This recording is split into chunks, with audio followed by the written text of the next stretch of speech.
Hello. I put this video together because when I started this process, I watched a massive number of YouTube videos, but didn't find one that showed the specific painting method. In short, I laser engraved a picture onto a guitar and painted it. I'm not a content creator and didn't want to spend too much time editing the video, so I just put all the pictures and clips in chronological order, checked how long the video turned out, and now I'm adding background narration using AI. 1 second for photo. So if you want to check something more closely, you can pause the video. For Christmas 2023, I got a guitar, a Harley Benton HBO 850 SB. It came with a free 3-month online guitar course on the Music to Me platform. From January 2024, I started practicing almost daily. When the free period ended, I kept the subscription because I really liked this way of learning and the constant feeling of progress every time I completed a lesson. To motivate myself, I decided that whenever I felt I had truly mastered a lesson, I'd record a video of it and send it to a friend's chat. That meant I had to really learn each lesson well. Otherwise, I wouldn't get a good take for the video. Since a guitar could also be used with an amp, I soon got myself a positive grid Spark Mini. The range of features that the Spark offered helped keep me motivated. When I was tired of practicing lessons, I could spend hours just playing around with the effects and settings. Meanwhile, I started looking for a new guitar. I wanted the best affordable electric guitar for beginners. Since I already had an acoustic, I decided the next one should be electric. Eventually, I chose the PR SSECE Standard Satin in Vintage Cherry. Getting it wasn't easy. It was out of stock. I ordered it in late August and received it around early November. But when it finally arrived, I was thrilled. It played beautifully and boosted my motivation again. I decided to restart the Music to Me course from the beginning with the new guitar and go through all the lessons until I caught up to where I'd left off, in order to learn to know the new guitar better.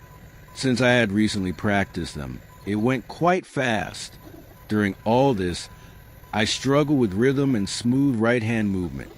I'm left-handed, and both of my guitars were right-handed. I also became curious about how guitar parts affect sound, why one bridge is better than another, and how to set up a guitar to fit my needs. So, for Christmas 2024, I got the Guitar Fabrik left-handed guitar kit, Dean Razorback. Naturally, I was excited and planned to build it as soon as possible. But once I learned I could customize its look, I went down a rabbit hole. I Googled and watched tons of YouTube videos on guitar finishes.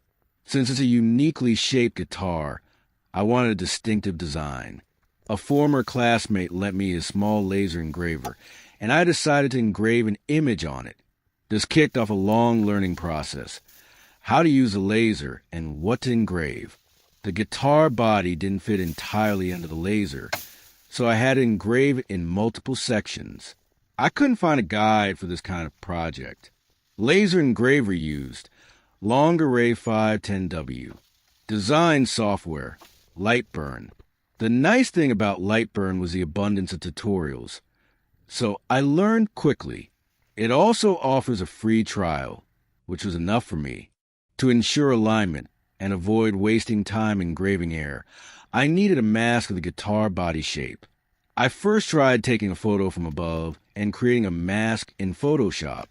After a few tries, I engraved the shape on paper to check the fit. It was okay, but not perfect. A friend with a 3D camera helped me get a more accurate shape, and that helped me plan the engraved edges better. I bought random paints from a hardware store to test the idea. I saw it could work, but decided to get proper dyes and varnishes. I ordered this kit. There were issues with the order. The color I wanted was out of stock, and some items were no longer included in the kit. I recommend building your own custom kit instead. I contacted Guitar Fabrik with test pictures, and thanks to active communication and some out-of-stock items, they also included a few products for free. To create a dust-free drying area for the body and neck that I could move, I built a frame in my basement using metal shelving and plastic sheeting. I could hang the parts inside and adjust as needed. Here's the finishing process. Sanded with P240, then P320, then P400. Laser engraved body and neck. Made a few mistakes, but it was my first time. Brushed the back of body and neck with a wire brush. Sanded with P600.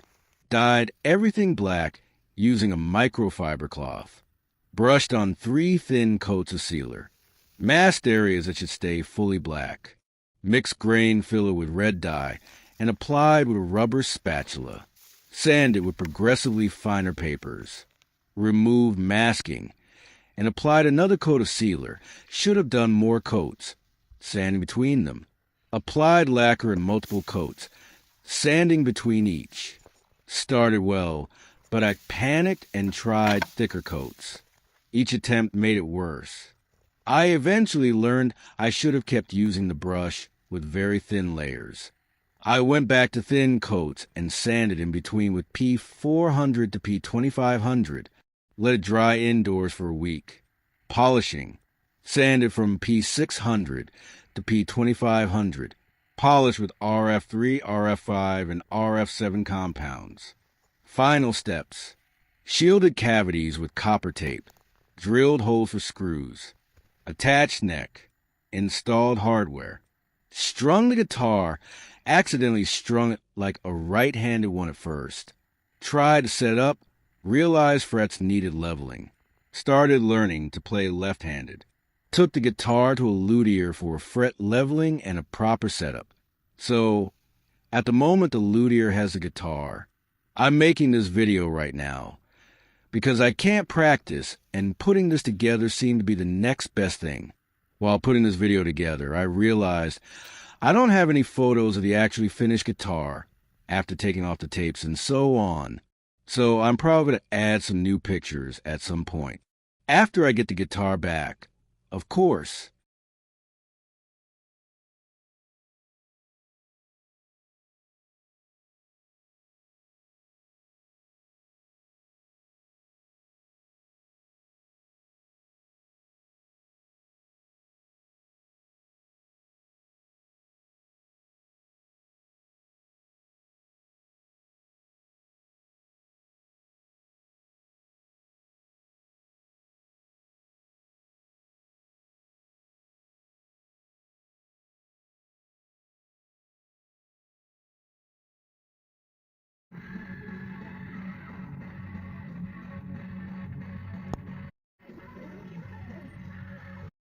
Kell on 3 öösel, jääme läbi delen.